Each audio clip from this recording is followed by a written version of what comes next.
కాళేశ్వరంపై Congress BRS పార్టీలు చిల్లర రాజకీయాలు చేస్తున్నాయని ఎంపీ ధర్మపురి అరవింద్ మండిపడ్డారు. మేడిగడ్డ ప్రాజెక్టు పైన సీఎం రేవంత్ రెడ్డి సిబిఐ విచారణను ఎందుకు చేయించడం లేదని ఆయన ప్రశ్నించారు.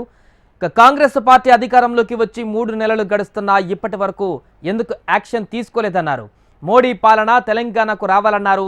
పసుపు రైతులకు మంచి రోజులు రానున్నాయని అరవింద్ తెలిపారు. ఆరుమూరులో బీజేపీ పార్టీ కార్యాలయాన్ని ఎంపీ అరవింద్ ప్రారంభించారు.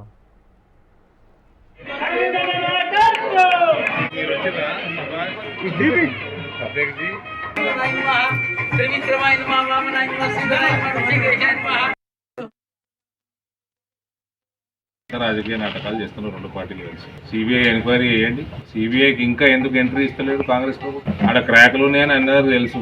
ప్రెజెంటేషన్లో క్రాకులు చూపించుకుంటా కిందికెళ్ళి నీళ్ళు వస్తున్నాయి, మీదికెళ్ళి నీళ్ళు వస్తున్నాయి. ఇవన్నీ కాదండి.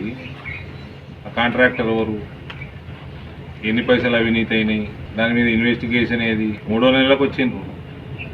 జస్ట్ టైంపాస్ చేస్తూ ఉన్నారు. ఏదో మేము కొట్లాడుతున్నాం అంత. కొట్లాడుతానికి రాలేదండి మీ ప్రభుత్వంలోకి. Action, we need action. పసుపుబోర్డు ధర్నా చేయడానికి రాలే నేను ఎంపీని. పసుపుబోర్డు సంపాదించడానికి వచ్చిన. రైతులతో ధర్నాలు చేయమంటారు ఇప్పుడు ఎంపీ గెలిచినాక కూడా. ఇక్కడ ఓట్లు వేయించుకోవడానికి ముస్లిం వాళ్ళు చేసి, ఇది కాంగ్రెస్ వాళ్ళు చేసిన ముస్లిం ఓట్ల కోసం కథ. బీజేపీ బీఆర్ఎస్ దోస్తే, బీజేపీ బీఆర్ఎస్ దోస్తే. ఓటు నమ్మిండో నమ్మలేదు కానీ ముస్లిం అయితే నమ్మిరు పాపం.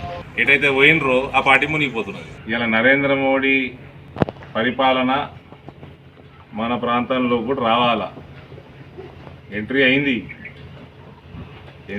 మన నియోజకవర్గాల నుంచే అయింది.